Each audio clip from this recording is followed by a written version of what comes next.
I get it. I've been there. When I finished Secret of Omordion, I was on cloud 9. I thought, this is it. My story is done. Time to publish. If only it were that simple. Hey guys, Nande Orcel here, author of the Omordion Trilogy, Secret of Omordion, Rise of Drumovia, and Return to Awewa. I am also the screenwriter for the TV adaptation.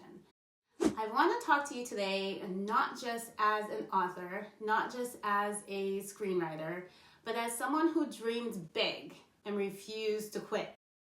If there's one thing I've learned, it's this. Dreams take time and effort and a whole lot of resilience. Sometimes they take 20 years. Yeah, 20 years. So if you've ever felt stuck, rejected, or like the dream you've poured your heart into is just out of reach, I get it. I've been there. This is my journey from writing my first book while juggling work and motherhood to facing rejection, making mistakes, and still fighting to bring my story to the screen. This isn't just my story. It's for every writer, every dreamer, every person who refuses to give up. Let's dive into my author story and how I got to where I am now. You know that feeling, the one where an idea grabs hold of you and won't let go? That was the Omordion Trilogy for me. Back in 2005, I wrote out the synopsis from start to finish and described what my chapters would look like. The story was there. It was alive, but getting it into the page, that took a lot of work. And at the same time, I was working a full-time job. I was a mom to a 1-year-old. My time wasn't mine. But in the in-between moments, during lunch breaks, late at night, sometimes at work years ago, whenever I could steal a second, I added to this story, page by page, word by word. It took years before I finished that first book. I mean, when I first published it, it was like 8 years later. It was really bad. And even then, I had no idea what was coming next. I printed out my first draft of my first book, and I still have it. It's a little dirty, so I apologize. But I have the money order that I got for copywriting it back in 2007. It's still here. Yes, I still have this binder. And literally I printed this out at work at the time, and I had my friend Sarah, she works with me. She read the entire thing, errors and all, before it was like really properly edited, I feel. And she loved it. It gave me the motivation to keep going. Shout out to Sarah. When I finished Secret of Omordion, I was on cloud 9, floating. I thought, this is it. My story is done. Time to publish it. Let's figure out how to get that done. I started submitting query letters to agents, convinced that someone would see what I saw in my books. I got rejection after rejection after rejection. Every no felt like a punch. I started to wonder, was I good enough? Was my story good enough? Should I just stop? I almost did. But then I thought, you know what, Nande? No. You've been through this for so many years. You have written this book. You've edited upon editing. You've taken suggestions from the rejections that you got to re-edit the book and edit some more. You didn't spend years writing this story just to let it sit in a hard drive. If traditional publishers weren't ready for Omordion, I'd find another way.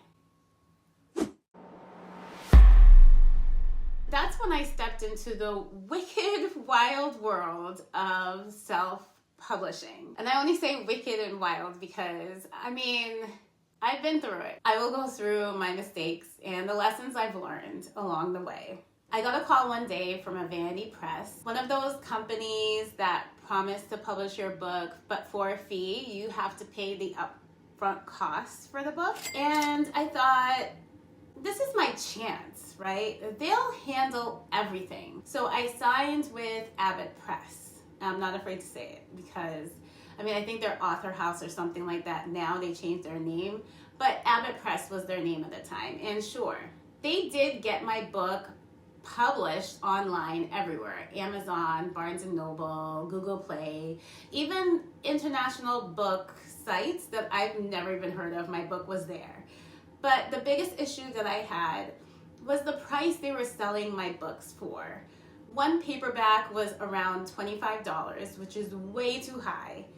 My hardcover was worse. It was $40. $40 for a book. The royalties that I was getting was like 90 cents per book. It was change, basically change. It was awful. So I had no control over the pricing, and my book was too expensive for most readers. It was crushing. I learned after publishing my second book with them that it wasn't going to go the way that I planned. When my first book was published, I set up a book signing event at a local restaurant because I figured I had to, and it ended up being about $800. Luckily, I had some help because I did not expect it to be that expensive. I mean, look at my smile. This was before I got the bill. I never did a book signing after that. But once I got my book, I launched into this crazy marketing. I'll use my Instagram to show you some of it. At the time, I was also using Facebook ads and Goodreads to market my book. I was doing giveaways, talking about certain chapters in my book, introducing some of my characters, more giveaways, Black Friday deals, and I launched this YouTube channel to talk about my books as well. Really just trying to get my book out there. Even though I was getting some sales of my books through my promotions and talking with friends and family, I just realized the pricing was a really big problem.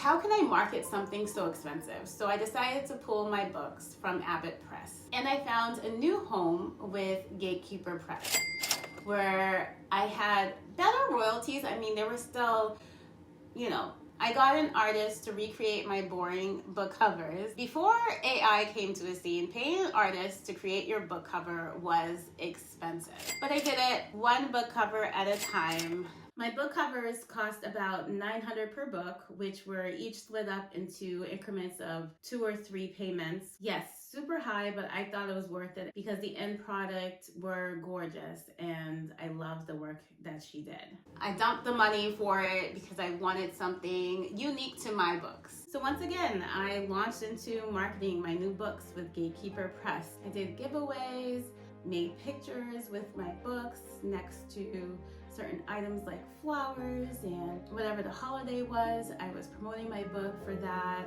Why not put the book on a couch to make it look grand and spectacular? I also collaborated with other authors to do giveaways, all types of different marketing for my first book, second book. I did some trailers on my channel.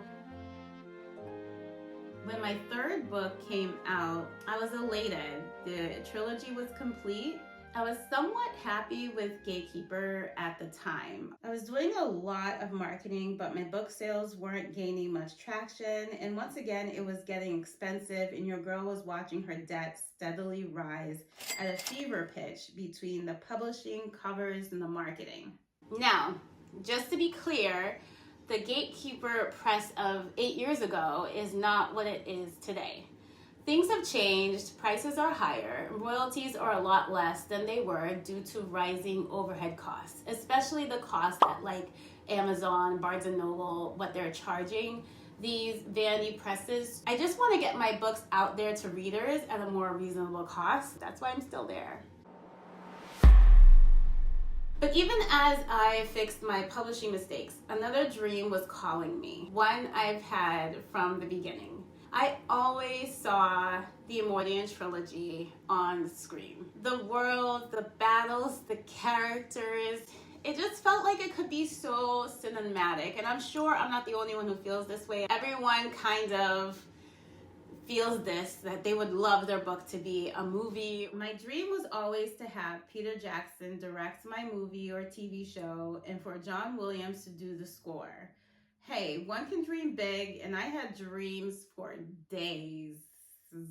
What I did is I decided to sit down and turn my first book, Secret of Omordion, into a screenplay for a movie. Now, if you've ever adapted a novel, you know it's brutal. You have to cut so much.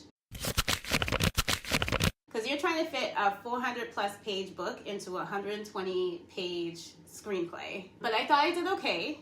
So I submitted it to a big screenwriting competition, big break. It was the biggest one of the year, and it didn't place. I was devastated, of course, but I also knew the truth. It wasn't ready. I needed to learn more. I needed to rethink my approach, and that's when it hit me. Secret of Omordion isn't a movie. This is a TV show. So let me get into why I thought a TV series makes more sense. A 2-hour movie would never fit the depth, magic, and twist of this story. But a TV series, that's where Omordion belongs. That's my solid opinion. It would do better as a TV series. 1 book per season if it gets options. That's the plan. About 10 episodes per book, and it's gonna be a full fantasy saga, the way it was meant to be told. This isn't just a book series. This is a universe I've built for 2 decades, and I know it's going somewhere. I tell myself that every single day. It's definitely gonna go somewhere. For the past few years, I've been refining my script, entering into competitions, and pushing to make this dream a total reality. This journey hasn't been easy. It's been 20 years of writing, editing, learning, failing, trying again. But here's the thing. I believe in this story. I do. And if you do too, if you love epic fantasies, if you want to see more original, diverse sci-fi fantasy worlds on screen, then I need your help. Like this video and subscribe to my channel. Every bit of engagement helps me. Share this video. Help get Omordion in front of more eyes. It is so important. And also, if you have read the book, please leave a review. Tell the world what you think. Whether it's good or bad, reviews are good in any sense. If you know an agent or a producer, send them my way. Seriously, send them my way. Join me on this wild ride because the Omordion Trilogy is just getting started. So have a great day, everyone. I will see you in the next video. Bye!